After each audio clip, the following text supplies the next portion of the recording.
What's going on, guys? Lucky S Gamer here. Today I'm bringing you a $600 gaming PC build, so let's get straight into this. Starting the build off, we have the CPU. I've went with the Intel Core i5-4460.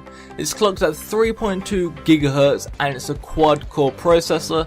It comes in at around $175 and it offers amazing performance per core. It's not only good for gaming, but it also packs a punch when it comes to rendering and running multiple processes at the same time. I did decide against an aftermarket CPU cooler in this build as it would have went over budget.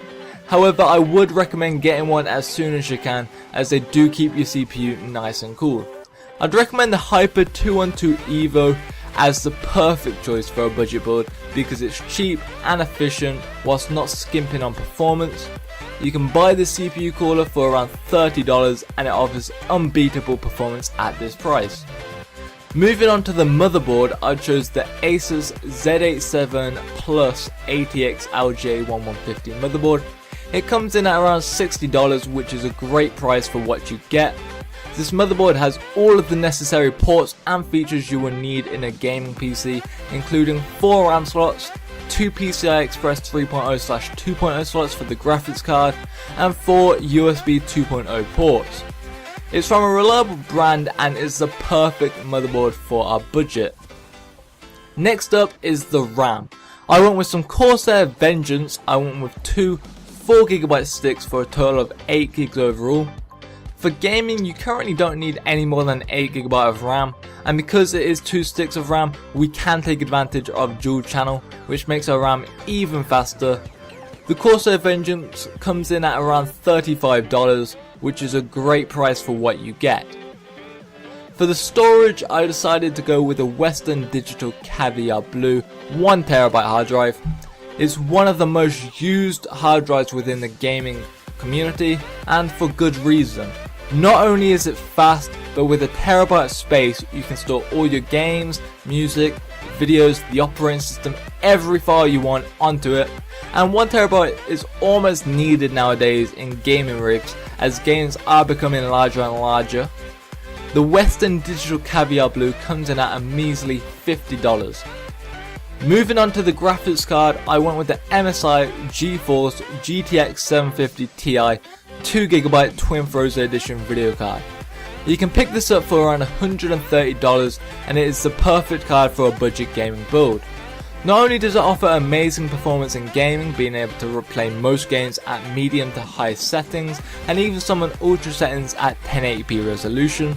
It's also good for rendering videos if you are a YouTuber, as well as being beautifully made, which is definitely eye pleasing. It has 2GB of GDDR5 memory and it is clocked at 1.08 GHz. The card itself is around 250mm long, which moves us on to the next component in this build, the case.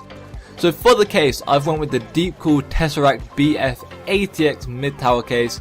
It comes in at around $30, which is really cheap, and it's a large enough case to fit all of our components in. It has enough room for the graphics card, which is always good, and the design of the case is also pretty well made, and it's really eye pleasing and will look really nice in your new gaming setup. Now onto the power supply. I've went with the EVGA 430W 80+ certified ATX power supply. You can pick this power supply up for around $40, which is a great price. It will be able to power all of our components with ease and still have some leftover power for any future upgrades, whether that's like another hard drive or another graphics card. This build has an estimated wattage of around 250 watts, give or take a few here and there. It is also made by a reliable brand and will power the build perfectly fine and efficiently. Now, most gaming PC builds nowadays don't come with Windows included in the price. I've decided that for this build I might as well include that, so I've went with Windows 8.1, the OEM version, and it's a 64-bit operating system.